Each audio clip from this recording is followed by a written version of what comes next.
ఈరోజు commentaries on living లో topic ఏంటంటే ద ఫ్యూజన్ ఆఫ్ అయిపోయింది కదా, థింకర్ అండ్ థాట్ అన్నది. ఆలోచించేవాడు ఆలోచన కలయిక. ఇప్పుడు the pursuit of power, power కోసం వెతకలాడు. పర్ష్యూటా madam? Pursuit of power. Okay madam. ఓం శ్రీ సద్గురుభ్యో నమః. ఈరోజు 30వ తారీఖు సెప్టెంబర్ నెల 2023 సంవత్సరం, శనివారం. The commentaries on living part 2 లో pursuit of madam pursuit of power. Power అనే సబ్జెక్ట్ పర్ష్యూట్ ఆఫ్ పవర్ అనే సబ్జెక్ట్ మీద శ్రీ లక్ష్మీ మేడం గారు చదివి వినిపిస్తూ వివరిస్తారు.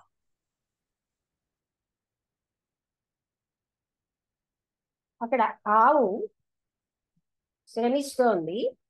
ఆ ఇంకా ముగ్గురు మనుషులు ఉన్నారు. వాళ్ళు రెగ్యులర్ గా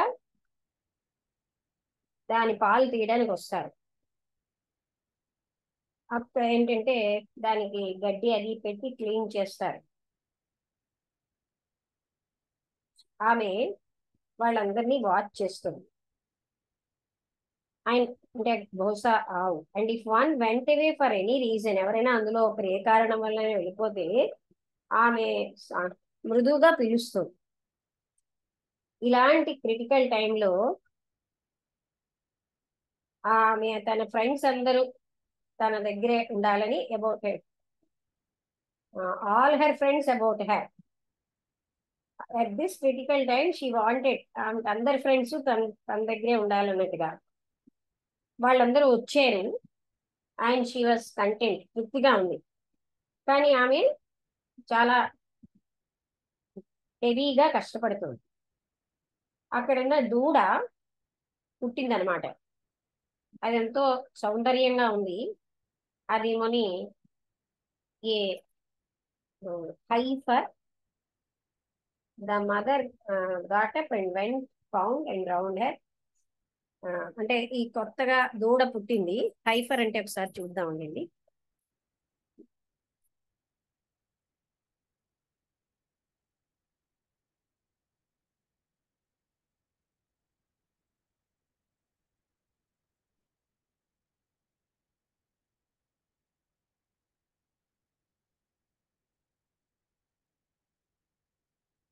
ఆ, అదే క్యాటిల్.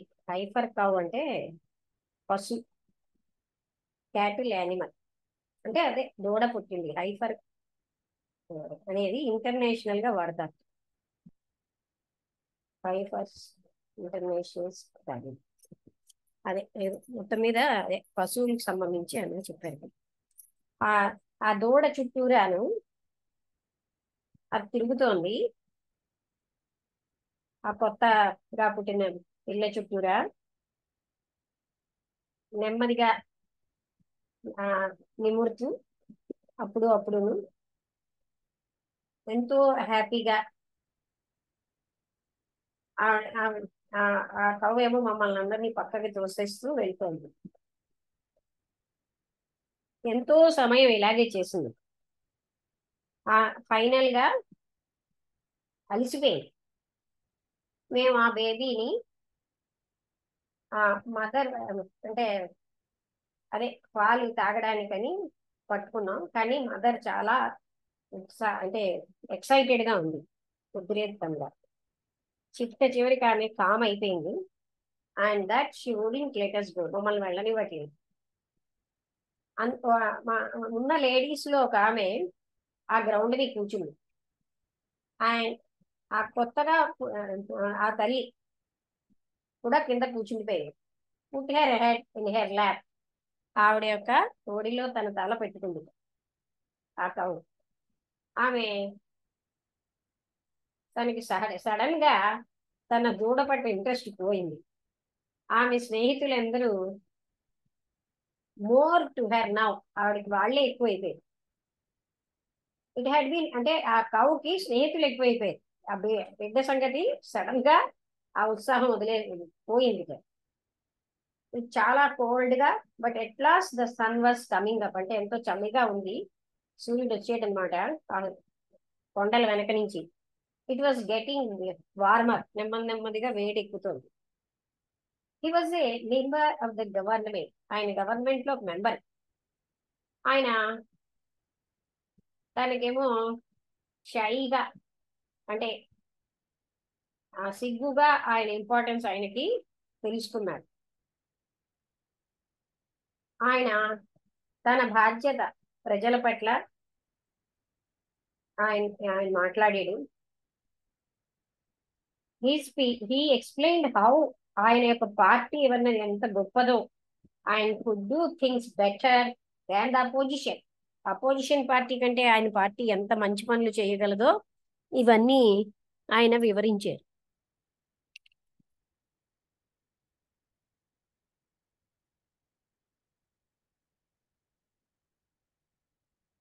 అయితే వాళ్ళు ప్రయత్నిస్తారు అంటే నేను to corruption and the black market, అంటే కరప్షన్ ఏమీ లేకుండా బ్లాక్ మార్కెట్ అనేది అంతం చేయాలని. But how difficult it was to find incorruptible and yet efficient people, అంటే మంచి నైపుణ్యమైన కరప్షన్ లేనటువంటి ప్రజలు పొందాలంటే ఎంత కష్టం. How easy it was for outsiders to criticize, బాహ్యంగా ఉన్న వాళ్ళు ఎంత సులువుగా విమర్శిస్తూ ఉంటారు. And blame the government for the things that were not being done, ఇది చేయలేదు అది చేయలేదని చాలా సులువుగా వాళ్ళందరూ గవర్నమెంట్ ని బ్లేమ్ చేస్తూ ఉంటారు అని ఆయన, అది అంతలాగా కరప్షన్ లేకుండా చేయడం ఎంత కష్టం అంటూ ఆయన మాట్లాడారు. ఒక్కసారి ఉండండి,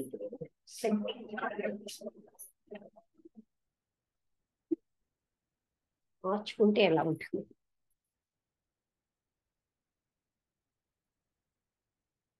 అది ఆయన అలాగ మాట్లాడాడు. At last that were not, అంటే ఏమేమి చెయ్యట్లేదు ఈ గవర్నమెంట్ అని ఇలా విమర్శిస్తారు. ఆయన ఇంకా చెప్తూ వెళ్తున్నాడు, ప్రజలు తన వయస్సుకు వచ్చాక they should take things more easily, చాలా సులువుగా తీసుకుంటారు విషయాల్ని.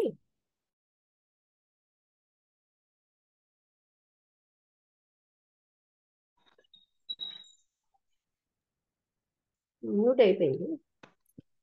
హలో హలో లక్ష్మి, హలో నేను Vasant.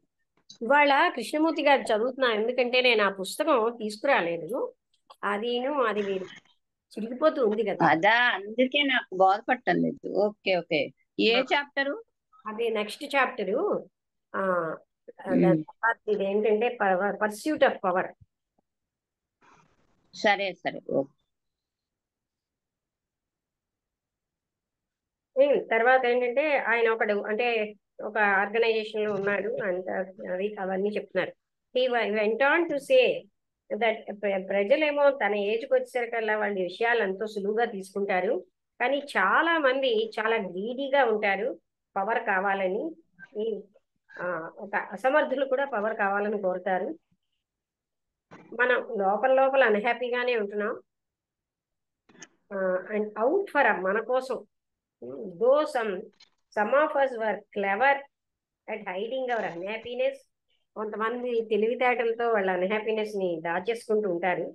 And our craving for power, అంటే పవర్ కావాలన్న తపన, ఇవన్నీ లోపల ఉన్నా తెలియకుండా ఉంటారు.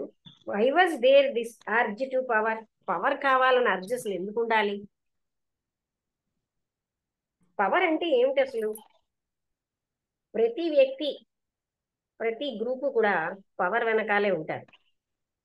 అంటే తనకి పవర్ ఫర్ వన్ సెల్ఫ్, తనకి పవర్ కావాలని, అలాగే పార్టీ కోసం, లేకపోతే ఒక ఆదర్శం కోసం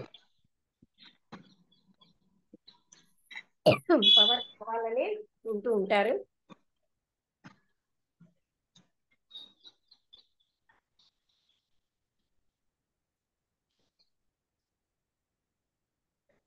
అయితే తర్వాత ఎక్స్టెన్షన్ ఆఫ్ వన్ సెల్ఫ్, అంటే తను ఇంకా వ్యాప్తం అవ్వాలని. సీక్స్ అంటే ఒక బ్రహ్మచారి లాంటి వాడు. ఆయనేమో తను అన్ని వదిలేయడం ద్వారా, అన్నిటినీ నిరాకరించడం ద్వారా పవర్ కొడతాడు. ఆయన so mother through her child, తల్లి తన పిల్లల ద్వారా. There is the power of efficacy with its ruthlessness. అంటే ఎలాంటి పవరు అంటే ఏ రకమైన, అంటే రూత్లెస్నెస్ అంటే కాఠిన్యం వాటన్నిటితో. And the power of machine in the hands of a law. Law చేతిలో ఉన్న మెషిన్ యొక్క power. There is the domination, ఒక ఇండివిజువల్ ఇంకొకరి వల్ల డామినేట్ అధిగమించడం. అలాగే తెలివైన వాడు తెలివి తక్కువ వాడిని స్వార్థానికి వాడుకోవడం. పవర్ ఆఫ్ మనీ, అలాగే ధనం యొక్క పవరు. అలాగే కీర్తి, మాట, దాని పవరు. అలాగే మ్యాటర్ అంటే మైండ్ గొప్పదన్న పవరు, అంటే మ్యాటర్ మీద మైండ్ పవరు. ఇలాగా రకరకాలుగా పవర్స్ ఉన్నాయి అంటూ ఆయన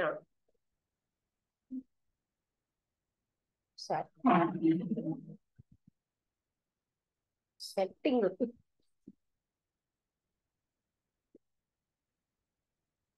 ఇలాగా దేర్ ఆర్ పవర్స్ అన్నమాట అని ఆయన చెప్తున్నాడు. ఈ we all want some kind of power. మన కోసము ఇతరుల కోసం మనకి ఏదో ఒక రకమైన పవర్ మనందరికీ కావాలి.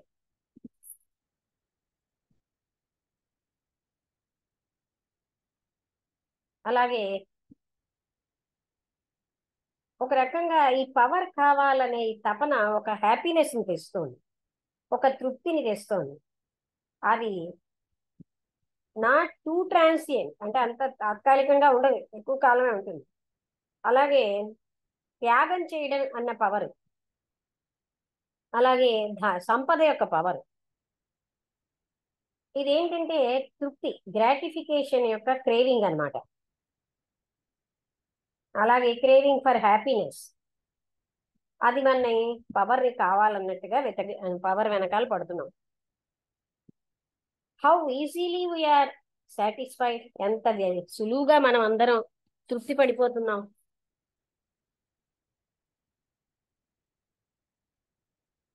The ease of achieving some form of, అంటే హౌ ఈజీలీ వీఆర్ సాటిస్ఫైడ్ అంటే ఎంత సులువుగా మనం తృప్తి పడిపోతున్నాం. ఈ రకంగా ఏదో ఒకటి పొందడం, ఒక తృప్తిని పొందడం అన్నది మనని అంధుల్ని చేసేస్తుంది. అన్ని రకాల గ్రాటిఫికేషన్స్ మనని బ్లైండ్ చేస్తున్నాయి. మనం why do we seek this power, ఈ పవర్ ఎందుకని కోరుకుంటున్నాం? అంటే ప్రాథమికంగా ఎందుకు అంటే అది మనకి ఒక భౌతికమైన సుఖాన్ని ఇస్తుంది, అది ఒక సోషల్ పొజిషన్ ఇస్తుంది, ఒక రెస్పాన్సిబిలిటీ అలాంగ్ రికగ్నైజ్డ్ ఛానల్స్, గుర్తింపు ఉన్న ఛానల్స్ ద్వారా ఒక రెస్పాన్సిబిలిటీ వస్తుంది. తర్వాత అయితే ఈ క్రేవింగ్ ఫర్ పవర్ అన్నది at only one level of beings, ఒకే ఒక రకమైన అవర్ బీయింగ్, మన యొక్క అస్తిత్వంలో ఒక లెవెల్లోనే ఉంటుందా? మనం దీన్ని అంతర్గతంగా బహిర్గతంగాను కోరట్లేదా? ఎందుకని? Why do we worship authority whether of a book? మనం ఎందుకు ఒక అథారిటీని ఎందుకు అంత పూజిస్తున్నాం? ఒక పుస్తకానికి అవనండి, ఒక వ్యక్తికి సంబంధించింది అవనండి, ఒక రాజ్యానికి సంబంధించింది అవనండి, ఒక నమ్మకానికి సంబంధించింది అవనండి, మనం ఎందుకని ఇంత పవర్ ని వెతుకుతున్నాం? Why is there this urge to cling to a person or to an idea? ఒక వ్యక్తికో ఒక ఐడియాకో వేలాడాలనే ఈ తపన ఎందుకు? ఒకప్పుడు authority, it was once the authority of the priest, అంటే ఒక మత ప్రవక్త యొక్క అథారిటీకి మనం క్లింగ్ అవుతున్నాం. That held us, and now it is the authority of the expert, లేక ఒక నిపుణమైన నైపుణ్యం ఉన్న వ్యక్తికి, స్పెషలిస్ట్, అలాంటి వాళ్ళతో మనం ఎక్కువ బంధం పెట్టుకుంటున్నాం. హ్యావ్ యూ నాట్ నోటీస్, అంటే ఫలానా పవర్ ఉన్న వాళ్ళు నాకు తెలుసు అంటే ఇదేదో నాకు పవర్ అనమాట. Have you not noticed how you treat A man with a title, a man of position? ఒక మంచి పొజిషన్ లో ఉన్న వ్యక్తి, మంచి బిరుదులు ఉన్న వ్యక్తి, అలాగే మంచి ఆ, అంటే ఏమంటారు, ఎగ్జిక్యూటివ్ అంటే అదే పెద్ద పోస్ట్ లో ఉన్న వ్యక్తి అంటే మనం ఎంతంత, మీరు అబ్జర్వ్ చేసారా మనం ఎంత వాళ్ళని ఆ, ఎలా ట్రీట్ చేస్తున్నాము? Power in some form seems to dominate our lives. మన జీవితాలని పవర్ అన్నది అధిగమిస్తోంది, డామినేట్ చేస్తోంది. The power of one over many. ఒక వ్యక్తి యొక్క పవర్ ఎంతమంది నీదో. The using of one by another. ఒక వ్యక్తిని ఇంకో వ్యక్తి వాడుకోవడం. Or mutual use. ఒకళ్ళనొకళ్ళు మీ లాభానికి నేను, నా లాభానికి మీరు, అలా వాడుకోవడం. ఇలాగా ఉన్నది. What do you mean by using another? ఇంకొకరిని వాడుకోవడం అంటే మీ ఉద్దేశం ఏమిటి? This is fairly simple. చాలా సింపుల్ విషయం అండి. మనం ఒకళ్ళనొకళ్ళని పరస్పర తృప్తి కోసం వాడుకుంటాం. ప్రజెంట్ స్ట్రక్చర్ మన సొసైటీ, అది మన సంబంధాలన్నీ ఒకళ్ళతో ఒకళ్ళు అలాంటి వాటి మీదనే, అవసరము ఉపయోగం మీదే ఆధారపడ్డాయి. మీరేమో మీకు ఓట్లు కావాలి, మీకు పవర్ కావాలంటే, అందుకని మీరు ప్రజల్ని వాళ్ళని మీరు కోరుకున్నట్టుగా వాడుకుంటారు. వాళ్ళకి మీరు ప్రామిస్ చేసినవన్నీ కావాలి. ఒక స్త్రీ ఒక పురుషుడు కావాలి, ఒక పురుషుడికి స్త్రీ కావాలి. మన ఇప్పుడున్న వర్తమానంలో సంబంధాలన్నీ కూడా అవసరం మీద, ఉపయోగం మీదే ఉన్నాయి. అలాంటి సంబంధం చాలా హింసాత్మకమైంది. అందుకోసమే దాని మూలం అన్నది లోంచి వచ్చిన సొసైటీ కూడా అది వైలెన్సే ఉంది. ఎంతకాలం అయితే ఈ సాంఘికమైన నిర్మాణం ఇలా పరస్పర సహాయము, ఉపయోగం మీద ఆధారపడుతున్నాయో అది ఎప్పుడూ హింసాత్మకంగానే, ఆ తర్వాత వినాశనకరంగా ఉంటుంది. నేను ఎంతకాలం అయితే నా వ్యక్తిగతమైన తృప్తికి ఇంకోరిని వాడుకుంటూ ఉంటానో, లేకపోతే నా సంపూర్ణతకి, లేకపోతే నా ఆదర్శాలకి నేను దేంతో ఐడెంటిఫై అయ్యానో వాటి కోసం, అప్పుడు నాకు భయం ఉంటుంది, అపనమ్మకం ఉంటుంది, వ్యతిరేకత ఉంటుంది. సంబంధాలు అనేవి ఒక ప్రాసెస్ ఆఫ్ సెల్ఫ్ ఐసోలేషన్, తను తాను వేరు చేసేదే. అది కూడా వినాశనకరమైంది ఈ సంబంధ బంధాలు. అలాంటప్పుడు ఇదంతా కూడా బాధాకరంగా నిజమైన విషయమే మన జీవితాల్లో, ప్రతి వ్యక్తి జీవితంలో. అండ్ ఇన్ వరల్డ్ అఫైర్స్, ప్రపంచ విషయాల్లో కూడా ఇది సత్యమే. అంటే ఎంతకాలం అయితే మనం ఒకళ్ళ ఉపయోగానికి వాడుకుంటున్నామో, అలాగే మనకి వాళ్ళ వల్ల లాభాన్ని, అంటే ఒకరు తృప్తికిను, అంటే అలాంటప్పుడు అందులో వైలెన్స్ ఉంది అంటున్నాను. పర్సనల్ గ్రాటిఫికేషన్కి నేను ఇంకొకరి నా ఐడియాలజీ కోసం కానీ, నేను దేంతో ఐడెంటిఫై అవుతున్నానో దానికోసం ఇతరుల్ని వాడుకుంటే అప్పుడు నాకు భయం ఉంటుంది, అపనమ్మకం ఉంటుంది, వ్యతిరేకత ఉంటుంది. అందుకని మన సంబంధ బాంధవ్యాలన్నీ కూడా మనని వేరు చేసి మనని వినాశనం వైపు తీసుకెళ్తున్నాయి. ఇది చాలా బాధాకరమైన సత్యమే మన జీవితాల్లో, ప్రతి వ్యక్తి జీవితంలో, ప్రాపంచిక విషయాల్లో కూడా. కానీ ఏ రకమైన పరస్పర అవసరాలు లేకుండా జీవించడం కష్టమే కదా, అసంభవమే కదా అన్నారు. I need the postman, but if I use him to satisfy some inner urge. నాకేమో పోస్ట్ మ్యాన్ అవసరమే, కానీ నా లోపల ఉన్న అర్జుని నేను సంతృప్తి పరచుకోవడానికి, అంటే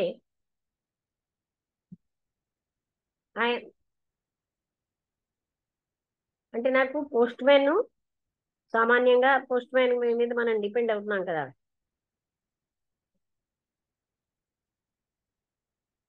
I use him to satisfy some inner urge. నా లోపల ఉన్నటువంటి అంతర్గతమైన అర్జు కోసం నేను ఉపయోగించుకున్నానంటే, then the social need becomes a psychological necessity. అప్పుడు నాకు బాహ్యంగా ఉన్న అవసరం, సాంఘికంగా ఉన్న అవసరం మానసిక అవసరంగా మారిపోతుంది. అప్పుడు సంబంధాలు అన్నవి కూడా ఒక సమూలమైన మార్పుకు వచ్చేస్తాయి.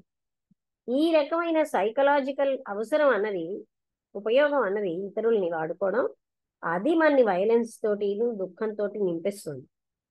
మానసికంగా ఉన్న అవసరం అంబిషియస్ గా అయిపోతాడు మనిషి. దానివల్ల ఎవరికైతే సైకలాజికల్ నీడ్ ఉంటుందో, అంటే అది ఏమిటి సృష్టి creates the search for power ని వెతుకుతుంది. అంటే మానసికమైన అవసరాల వల్ల పవర్ వాడుతుంది, పవర్ ని వెతుకుతాం.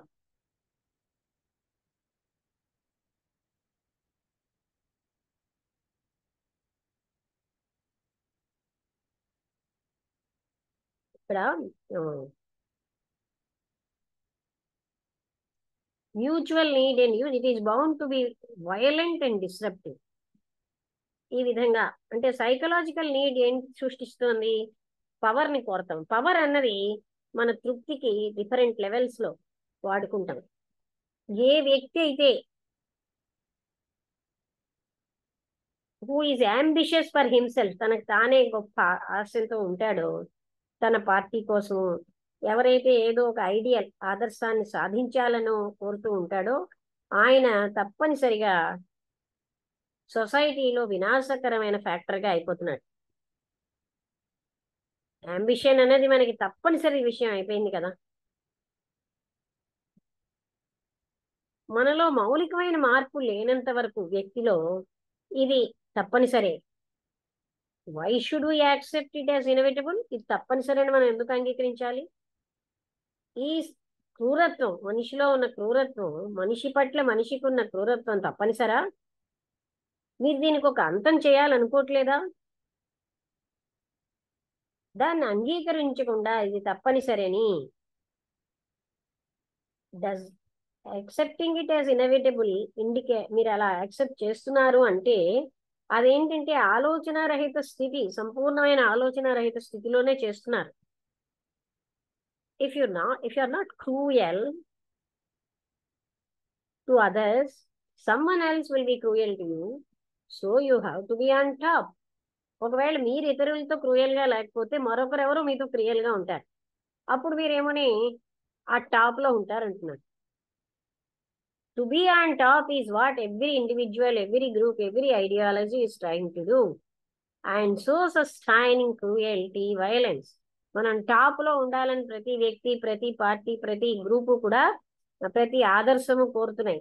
అందుకే మనం ఏం చేస్తున్నాం? క్రూయల్టీ, వైలెన్స్ ని మనకి సొసైటీలో ఉండడానికి కారణం అదే. There can be creation only in peace. శాంతిలో మాత్రమే సృజనాత్మకత ఉంది. And how can there be peace if there is mutual usage? పరస్పరం ఒకరినొకరు వాడుకుంటూ ఉంటే అక్కడ శాంతి ఎలా ఉంటుంది? To talk of peace is utter nonsense as long as our relationship with the one or with the many is based on need and use. మన యొక్క మన సంబంధాలు మన అవసరాల కోసం, పరస్పర అవసరాల కోసం, పరస్పరం ఉపయోగించుకోవడం కోసం ఉన్నంత కాలము ఇది ఈ వైలెన్స్ అంటే ఇది మాత్రం మనకి తప్పదు.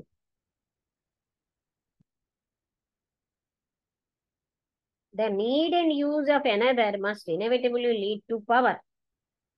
అంటే ఇతరుల అవసరం, ఇతరుల్ని వాడుకోవడం మన అవసరానికి, అది పవరు, డామినేషన్. ఒక పవర్, ఐడియా యొక్క పవరు, అలాగే ఖడ్గం యొక్క పవరు, రెండు ఒకటే, రెండు వినాశనకరమే. ఐడియా నమ్మకం, మనిషికి వ్యతిరేకంగా ఉన్న నమ్మకం, సెట్ మ్యాన్ అగైన్స్ట్ మ్యాన్, మనిషికి వ్యతిరేకంగా మరొక మనిషిని తయారు చేస్తుంది, ఎలా అయితే ఒక కత్తి చేస్తోందో. ఐడియా అన్నది, నమ్మకం అన్నది వెరీ యాంటీథీసిస్ ఆఫ్ లవ్. ఇది ప్రేమకి పూర్తిగా వ్యతిరేకమైంది. ఎంత ఉన్నది చూస్తా, కొంచెమే ఉంది ఇంకా. ఒకవేళ జూమ్ అయిపోయినా అంటే ఐ సపోజ్ ఏమంటున్నారంటే ప్రేమకు వ్యతిరేకం ఇలాగా పవర్ కోసం అన్నది. అయితే మనకు కాన్షియస్ గా తెలిసి తెలియక కూడా ఈ డిజైర్ పవర్ అన్నది మనలోనే ఉంటుంది కదా. ఎందుకని? పర్స్యూట్ ఆఫ్ పవర్ కోసం వెతకడం అన్నది వన్ ఆఫ్ ద రికగ్నైజ్డ్, అందరి చేత గుర్తించబడింది గౌరవప్రదమైనటువంటి ఎస్కేప్. మన నుంచి మనం దూరం అయిపోవడానికి కావాల్సిన దానికి ఒక గుర్తింపు కూడా ఉంది. వాట్ ఈజ్ అన్న దాని నుంచి బయటకు వెళ్ళిపోవడానికి ప్రతి వ్యక్తి కూడా తనలో ఉన్న అసంపూర్ణతల నుంచి బయటకు వెళ్ళిపోవడానికి ప్రయత్నిస్తూనే ఉంటాడు. అలాగే తన ఆంతరంగికమైన పేదరికం, ఒంటరితనం, వేరేగా ఉండడం, వీటన్నిటి నుంచి దూరంగా వెళ్ళిపోవాలనుకుంటాడు. యాక్చువల్ ఎప్పుడు కూడా ప్లెజెంట్ గా ఉండదు. ఎస్కేప్ అన్నది చాలా అద్భుతంగా ఉంటుంది జీవించడానికి. అందుకే ఆహ్వానిస్తాం. Consider what would happen if you are about to be stripped of your power. మీ పవర్ ఏమీ లేకపోతే ఏం జరుగుతుందో ఒకసారి ఆలోచించండి. మీ పవర్ తీసివేయబడింది అనుకోండి, వాట్ విల్ హ్యాపెన్ అని ఒకసారి మీరు ఆలోచించండి. మీ పొజిషన్, మీ యొక్క యువర్ హార్డ్ ఎర్న్డ్ వెల్త్, కష్టం మీద సంపాదించినటువంటి సంపద, అంటే ఇవన్నీ ఏమైపోతాయి? మీరు దాన్ని నిగ్రహిస్తారు కాదా? You consider your self essential. ఎందుకంటే ప్రపంచం సంఘం యొక్క సంక్షేమానికి మీరు చాలా ముఖ్యమని మీరు అనుకుంటారు. అందుకని మీరు ఏం చేస్తారు? వైలెన్స్ తో నిగ్రహిస్తున్నారు. అలాగే రేషనల్ గా, కన్నింగ్ గా ఉన్న ఆర్గ్యుమెంట్స్ తోటి మీరు నిగ్రహిస్తున్నారు. మీరు వాలంటరీగా పక్కకి తప్పుకున్నారనుకోండి, మీరు పొందిన వాటి అన్నిటి నుంచి డిఫరెంట్ లెవెల్స్ లో you would be as nothing. మీరు అప్పుడు ఎలా ఉంటారు? నథింగ్ గా ఉంటారు. అన్ని వదిలేసుకున్నారు మానసికంగా. ఐ సపోజ్ ఐ వుడ్, నేను అనుకుంటున్నాను అలాగే చేశాను, విచ్ ఇస్ వెరీ డిప్రెసింగ్. దానివల్ల నాకు చాలా డిప్రెసింగ్ గా ఉంది. Of course I don't want to be as nothing, ఎందుకంటే నేను నథింగ్ గా ఉండడం నాకు ఇష్టం లేదు అని ఆయన చెప్పాడు. అప్పుడు కృష్ణమూర్తి గారు, అందుకోసం అవుటర్ షో అన్నది ఇన్నర్ గా మీకు ఏమీ సబ్స్టెన్స్ లేకుండా, లోపల ఏమీ స్టఫ్ ఉండకుండా మీరు అవుటర్ షో కావాలని అనుకుంటున్నారు. అందుకే ఉన్నది కూడా ఇలాంటి ఇన్కరప్టబుల్ ఇన్వార్డ్ ట్రెజర్, అంటే మీకు లోపల వినాశనకరం కానటువంటి ఆంతరంగికమైన సంపద, అసలు స్టఫ్ ఏమీ లేకుండా ఉన్నట్టుగా కనబడుతున్నారు. అంటే కనబడాలని ట్రై చేస్తారు. అందుకే వచ్చింది అవుటర్ షో. మీరేం కోరుకుంటున్నారంటే మీకు అవుటర్ షోవే ఎక్కువ. అందుకని మీరు ఇతరులతో కూడా మీలాగే ఇంకోళ్ళకు కూడా ఈ రకమైన సంఘర్షణలోంచి ద్వేషము, భయము మొదలవుతాయి. వైలెన్స్, కృషించిపోవడం. మీరు మీ యొక్క ఆదర్శాలు అవి opposition insufficient as the opposition, దీనికి వ్యతిరేకతలు ఎంత అసంపూర్ణంగా ఉన్నాయో అవి అలాగే ఉన్నాయి. అందుకని మీరేం చేస్తున్నారు? ఒకరినొకరు వినాశనం చేస్తున్నారు. ఏ పేరుతోటి? శాంతి కావాలని, సంపూర్ణత కావాలని, కావలసినంత ఉద్యోగాలు కావాలని, లేకపోతే భగవంతుడి పేరుతో ఒకరినొకరు వినాశనం చేసుకుంటున్నారు.